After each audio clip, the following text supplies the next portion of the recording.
السلام عليكم ورحمة الله وبركاته। আপনারা সকলে কেমন আছেন?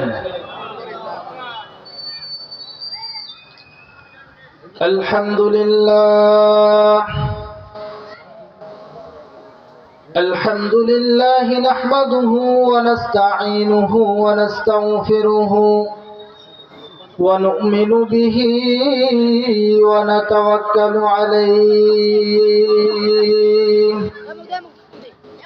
ونعوذ بالله من شرور أنفسنا ومن سيئات أعمالنا من يهده الله فلا مضل له ومن يضلله فلا هادي له ونشهد أن لا إله إلا الله وحده لا شريك له ونشهد أن سيدنا وسندنا وحبيبنا وحبيب قلوبنا وأولانا ومولانا محمدا عبده ورسوله الذي أرسله إلى الخلق بشيرا ونذيرا وداعيا إلى الله بإذنه وسراجا وقمرا منيرا أما بعد فأعوذ بالله من الشيطان الرجيم بسم الله الرحمن الرحيم الذين إن مكناهم في الأرض وأقاموا الصلاة وآتوا الزكاة وأمروا بالمعروف ونهوا عن المنكر وقال النبي صلى الله عليه وسلم الصلاة عماد الدين من أقامها فقد أقام الدين ومن هدمها فقد هدم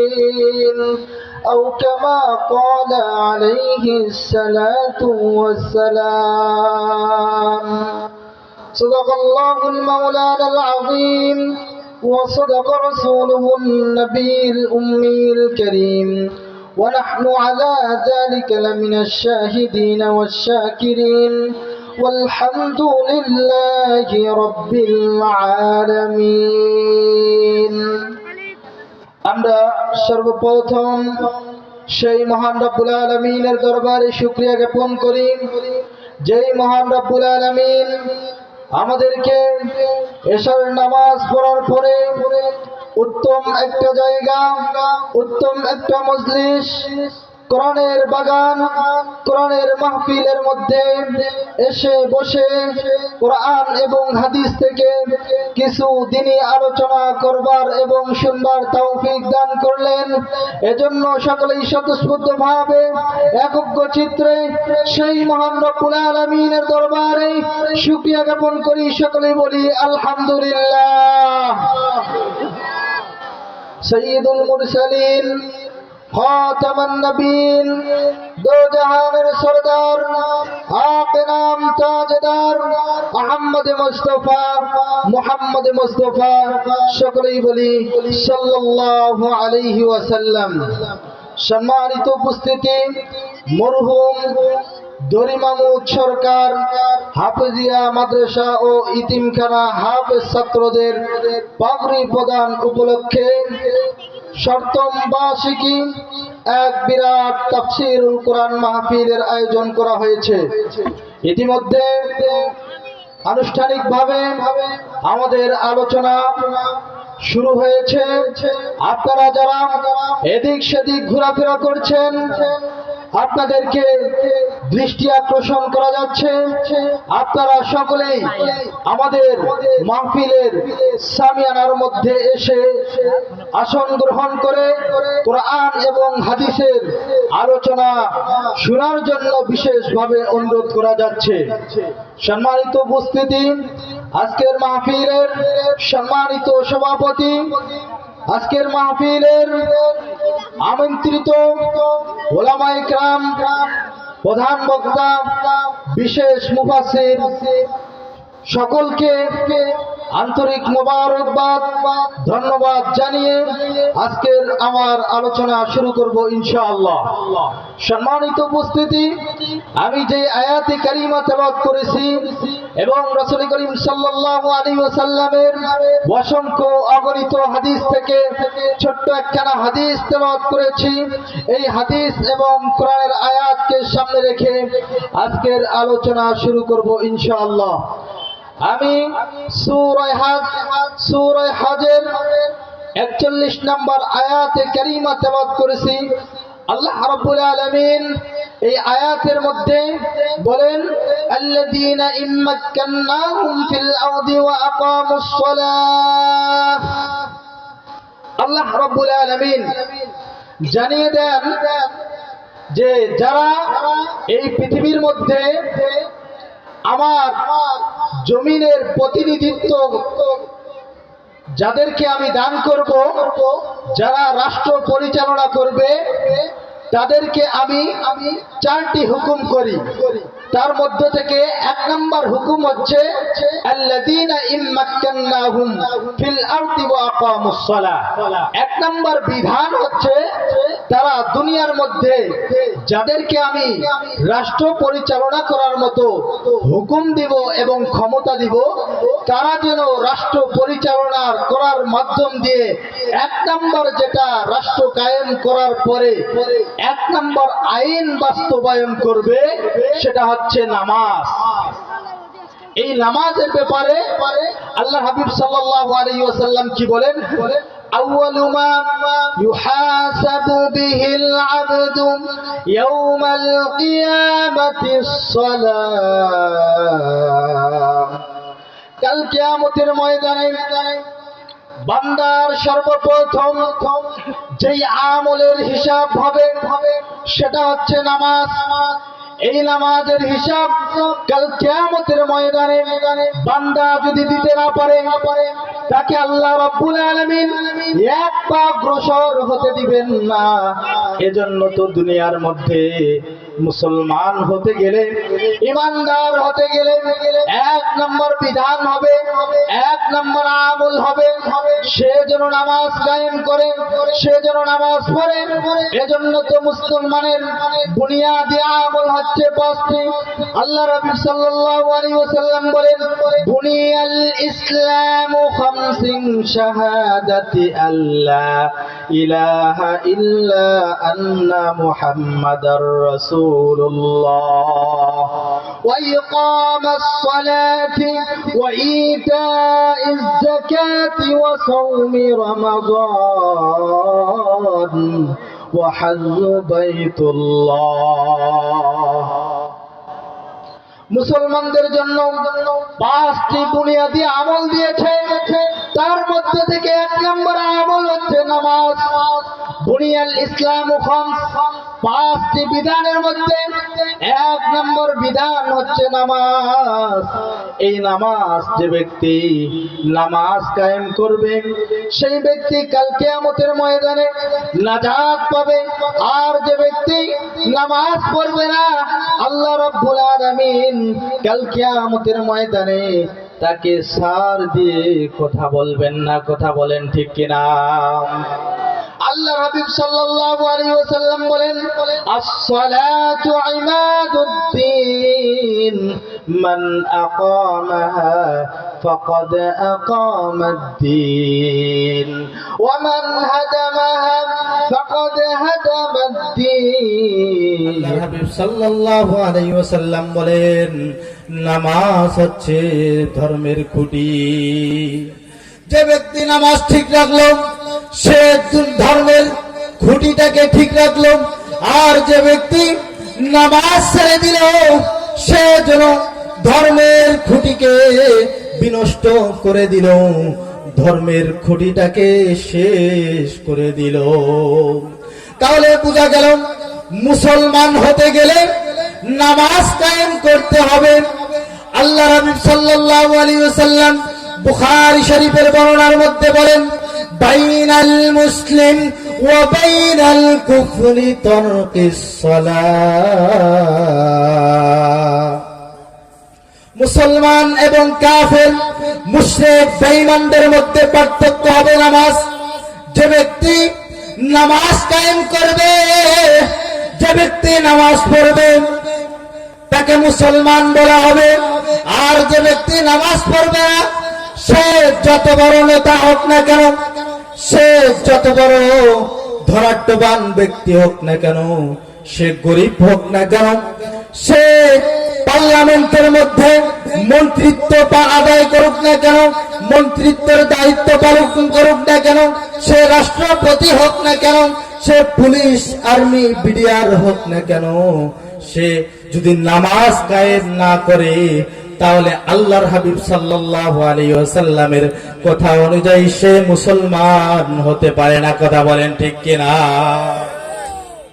তাহলে বোঝা গেল মুসলমান হতে গেলে আল্লাহর হাবিব সাল্লাল্লাহু আলাইহি ওয়াসাল্লামের কথা, মুসলমান হতে গেলে এক নম্বর বিধান সে নামাজ কায়েম করবে।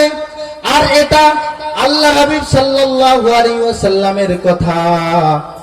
আর যে ব্যক্তি নামাজ কায়েম করবে সে সমস্ত অশ্লীলতা এবং বেহায়াপনা থেকে বিরত থাকতে পারবে। আল্লাহ রাব্বুল আলামিন বলেন, ইন্নাস সালাতা তানহা আনিল ফাহশাই ওয়াল মুনকার ওয়ালাযিকরুল্লাহি আকবার ওয়াল্লাহু ইয়ালামু মা তাসনাউন। আল্লাহু আকবার। চিল্লায়ে বলেন আল্লাহু আকবার। তাহলে আল্লাহ রাব্বুল আলামিন বলেন, যে ব্যক্তি নামাজ আদায় করবে সমস্ত পাপ থেকে বিরত রাখবেন। কে বলেন দেখি, কে বিরত রাখবেন? আল্লাহ রাব্বুল আলামিন নিজেই ঘোষণা দিচ্ছেন, যে ব্যক্তি নামাজ কায়েম করবে আল্লাহ রাব্বুল আলামিন তাকে সমস্ত অশ্লীলতা এবং বেহায়াপনা থেকে তাদেরকে হেফাজত করবে। সুবহানাল্লাহ। তাহলে নামাজ কায়েম করলে আল্লাহ রাব্বুল আলামিন তাকে সমস্ত গুনাহ থেকে বিরত রাখবেন, হেফাজত করবেন। এখন প্রশ্ন আসে, একজন মানুষ নামাজও পড়ে আবার ঘুষও খায়, এরকম ব্যক্তি আছে না এই সমাজের মধ্যে? বলেন দেখি, আছে না নাই? নামাজ পড়ে আবার ঘুষের সাথে জড়িত, নামাজ পড়ে আবার সুদের সাথে জড়িত। তাহলে বোঝা যাবে যে ওই ব্যক্তিটার নামাজ সঠিকভাবে আদায় হচ্ছে না। যদি সঠিকভাবে নামাজ আদায় করতে পারে তাহলে আল্লাহ রাব্বুল আলামিন ওই ব্যক্তির সমস্ত গুনাহ থেকে হেফাজত করবে। কথা বলেন ঠিক কিনা? এজন্য নামাজ পড়া দরকার আছে না নাই?